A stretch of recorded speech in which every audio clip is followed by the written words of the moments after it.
طلباء ہم سے کیوں بدکتے ہیں؟ جمعے کی شام کو مدرسے کا طالب علم اپنے چہرے سے پہچانا جاتا ہے، پیلا رنگ ہو چکا ہوتا ہے اس کا کہ اب جانا پڑے گا. قاری عبداللطیف صاحب ڈنڈا لے کے تیار. آپ بھی بھائی اللہ تعالیٰ کے ہاں اس کا جواب دینا ہوگا.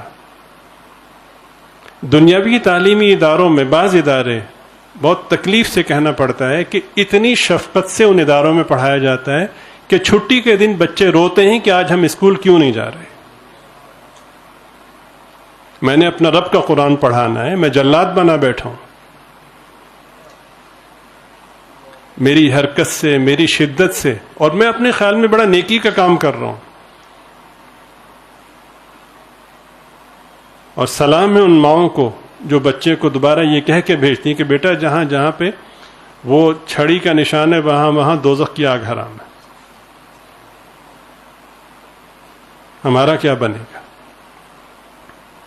کراچی میں ایک صاحب تھے جو منکر حدیث تھے، بہت بڑے عالم تھے اور حدیث پاک کا انکار کرنے لگے تھے. تو استاد محترم حضرت مولانا مفتی نظام الدین صاحب شامزی رحمۃ اللہ علیہ کی خدمت میں جب مجھے ان کا پتہ چلا تو میں نے ان کا تذکرہ کیا. تو انہوں نے فرمایا کہ یہ صاحب منکر حدیث ہو گئے ہیں، اور انہوں نے فرمایا کہ اس کا سبب یہ ہے کہ ان کے والد صاحب بچوں کو پڑھاتے تھے اور بہت زیادہ مارتے تھے. اس کا یہ وبال پڑا ہے کہ یہ ان کی اولاد محروم ہو گئی.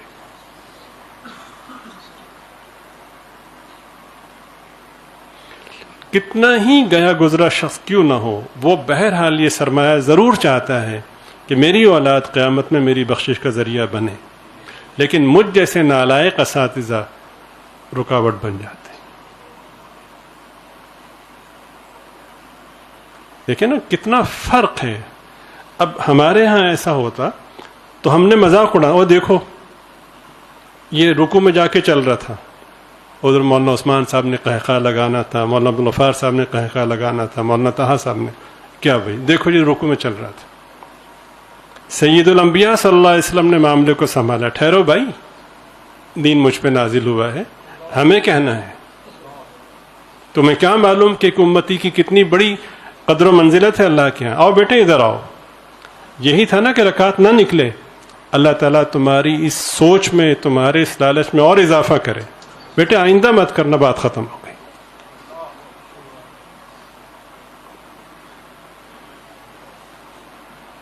مومن کی کتنی عزت اور کتنی عظمت ہے. نبی پاک صلی اللہ علیہ وسلم نے بیت اللہ شریف کو مخاطب کر کے کہا تو کتنا عظیم ہے، تیری خوشبو کتنی عمدہ ہے، تیری عزت کتنی اعلیٰ ہے، لیکن ایک مومن تجھ سے بھی زیادہ مکرم ہے اللہ کی.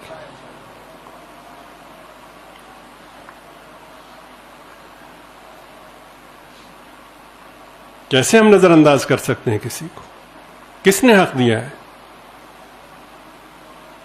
پھر اساتذہ کہتے ہیں بچے پڑھتے نہیں، تو کس نے پابند کیا آپ کو کہ آپ پڑھائیں؟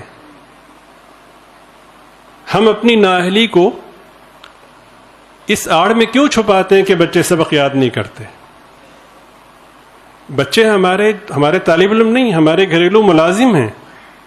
ہم ان کو ملازم کے طور پر رکھتے ہیں. وہ مار سے بچنے کے لیے، ڈانٹ ڈپٹ سے بچنے کے لیے مجبوراً ہمارا کام کرتے ہیں.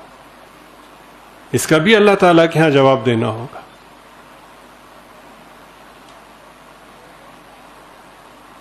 چنانچہ بچہ جیسے ہی با اختیار ہوتا ہے پھر وہ اتنا ہی دین سے دور ہوتا ہے. وہ اس گلی سے نہیں گزرتا، اس راستے سے نہیں گزرتا جس راستے میں مدرسہ ہو. اور ہم پورے استحقاق کے ساتھ اس کی توہین کرنا اظہار حق سمجھتے ہیں، حق پر ہم ثابت قدمی سمجھتے ہیں. لمحہ فکریہ ہے آپ حضرات کے لیے، بعد میں پہلے میرے لیے کہ میں اللہ تعالیٰ کے ہاں اس کا کیا جواب دوں گا. نیت کا اثر ہوتا ہے. وَلَوْ كُنْتَ فَظًّا غَلِيظَ الْقَلْبِ لَانفَضُّوا مِنْ حَوْلِكَ. اس پر اتفاق ہے، اجماع ہے کہ سرکار دو عالم صلی اللہ علیہ وسلم سے بڑھ کر کوئی، سرکار سے بڑھ کر اور بہتر کوئی معلم نہیں ہو سکتا. ٹھیک، اس پر اجماع ہے. اور اس پر بھی اتفاق اور اجماع ہے کہ صحابہ سے بڑھ کے کوئی شاگرد نہیں ہو سکتا. ٹھیک. تو اللہ پاک فرما رہے ہیں کہ مار پیٹ تو بہت دور کی بات ہے، گالی گلوچ تو سرکار کی زبان سے ظاہر ہو ہی نہیں سکتی، سخت جملہ بہت دور کی بات ہے۔ حضرت جریر رضی اللہ تعالیٰ عنہ فرماتے ہیں میں نے جب بھی سرکار کو دیکھا تو میں نے تبسم سے بھرپور چہرہ پایا۔ کیا تلخ چہرے والا ولی ہو سکتا ہے؟ یہ ہمارے پیر صاحب بڑے جلالی، بھائی کیا مطلب ہے جلالی ہونے کا؟ اللہ نے نازل فرمایا، اللہ نے نبی بنا کر بھیجا ہے۔ کیا حضرت حکیم الامت رحمۃ اللہ علیہ کی ان کیفیات کے جن میں ہم ڈانٹ کا تذکرہ پڑھتے ہیں اس سے کیا اخذ کرتے ہیں کہ ڈانٹ ڈپٹ یہ شیخ کو اس کا حق حاصل ہے؟ بالکل حاصل نہیں ہے۔ حضرت اس کی کیا تشریح فرماتے ہیں وہ سنیے۔ حضرت فرماتے ہیں کہ کبھی کبھار میں تم میں سے کسی کو جب ڈانٹتا ہوں تو کیا سوچ کر ڈانٹتا ہوں وہ سنو،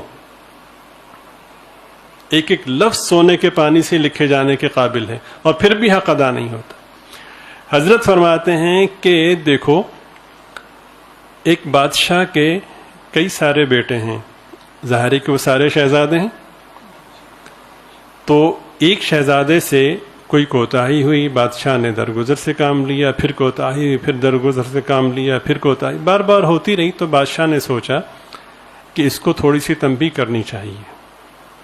تو بادشاہ نے بھنگی کو بلا کر کہا کہ بھائی اس کو 10 جوتے لگاؤ۔ تو بھنگی نے اگر اس کو 10 جوتے لگائے تو کیا بھنگی شہزادے سے بہتر ہو جائے گا؟ حضرت فرماتے ہیں کہ تم شہزادے ہو اور میں اپنے آپ کو بھنگی سمجھتا ہوں۔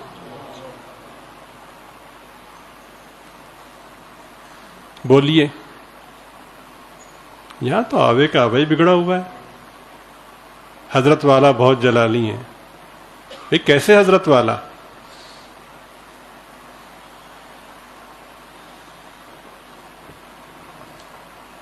اللہ والا وہ جس کو دیکھ کے اللہ یاد آئے، تو ایسے متکبر چہروں کو دیکھ کے اللہ یاد آتا ہے؟ ایک شخص خانقاہ میں جا کر مایوس ہو کر لوٹے تو یہ علامت ہے اس بات کی کہ خانقاہ خیر کی طرف نہیں ہے۔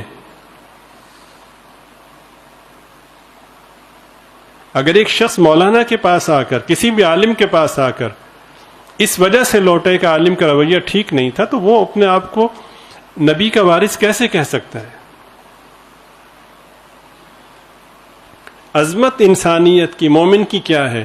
سنیے، آپ کو معلوم ہے کہ وضو ٹوٹنے کے اسباب کیا ہیں؟ ٹھیک ہے، انسانیت کی تکریم میں کمی آئی، حکم بدل دیا۔ ایک صحابی تھے، نابینا تھے رضی اللہ تعالیٰ عنہ، وہ تشریف لا رہے تھے، جماعت کھڑی ہو چکی تھی کہ وہ انہیں نظر نہیں آیا، کنویں میں گر گئے۔ جب کنویں میں گرنے کی آواز آئی تو کچھ لوگ جنہوں نے نیت باندھی ہوئی تھی وہ ہنس پڑے۔ اب اس ہنسی میں بالواسطہ ان کی بے اکرامی کا پہلو نکلتا ہے۔ حکم بدل دیا کہ جو نماز میں قہقہ لگا کے ہنسا اس کا وضو ٹوٹ گیا۔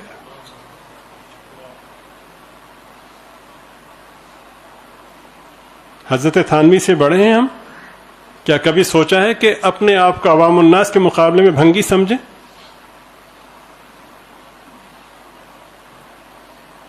ایک صاحب کہتے ہیں کہ کسی جگہ پہ مہمانوں کی آمد ہوتی تھی تو ظاہر ہے کہ عارضی طور پر جب ایسی تدبیر ہو تو پھر اضافی انضامات کی ضرورت پڑتی۔ آج کل اس کی نوعیت چونکہ بدل چکی ہے تو وہ نوبت نہیں آتی، تو بہت سے مہمان آتے تھے، تو میں صبح اٹھ کے جب دیکھتا تھا، ظاہر ہے کہ وہ جو وہاں پہ واش روم تھا اس میں گندگی جمع ہو جاتی تھی، تو میں صبح اٹھ کے دیکھتا تھا کہ وہ بالکل صاف ہوتا تھا واش روم، تو میں حیران ہوتا تھا یہ کیسے صاف ہوا۔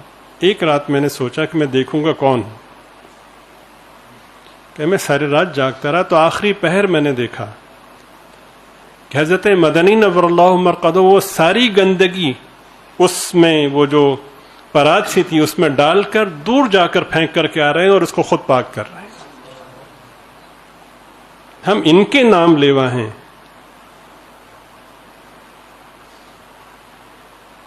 کبھی ان کی عظمت کا تصور کیا ہے؟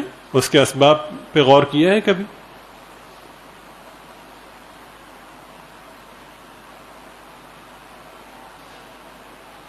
یہ ہم اساتذہ کی نااہلی ہے کہ جو بچوں کو ہم مارتے ہیں. اس لیے نہیں مارتے کہ یاد نہیں, اس لیے مارتے ہیں کہ کمبخت نے 3 دن سے تنگ کیا ہوا سبق یاد کر کے نہیں سنا رہا. بھائی تمہاری پڑھانے کی سوچ ہی نہیں تھی, تم تو اس لیے پڑھانا شروع ہو گئے کہ تمہیں کوئی اور جاب نہیں ملی تو یہاں پہ یہ تنخواہ ملے گی. اللہ کے لیے تو نیت ہی نہیں تھی. ہم اپنی نیت درست کریں, پھر اس کے ثمرات دیکھیں.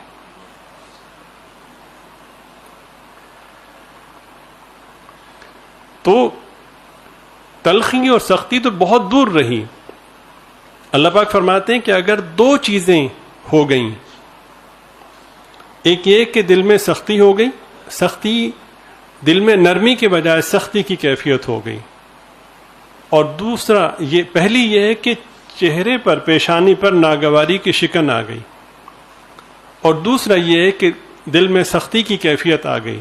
اگر یہ 2 چیزیں آ گئیں تو یہ کائنات کی سب سے عظیم ترین جماعت, جن سے بہتر اس کائنات میں شاگرد نہیں ہو سکتے, اگر یہ 2 کیفیتیں آ گئیں تو یہ سارے کے سارے آپ کے پاس سے بھاگ جائیں گے.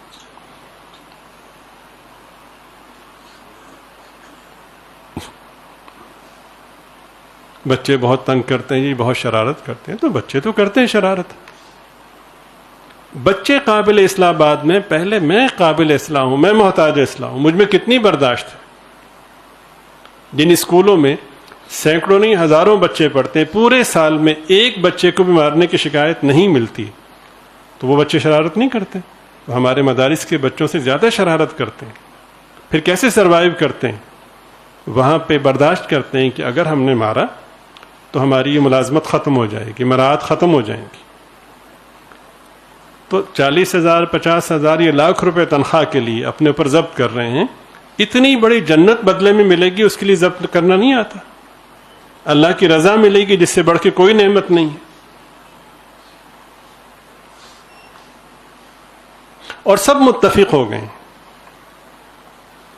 بعض اساتذہ سے بات کی تو ان کا کہ ہمارے بغیر نہیں پڑھا سکتے. انا للہ و انا الیہ راجعون.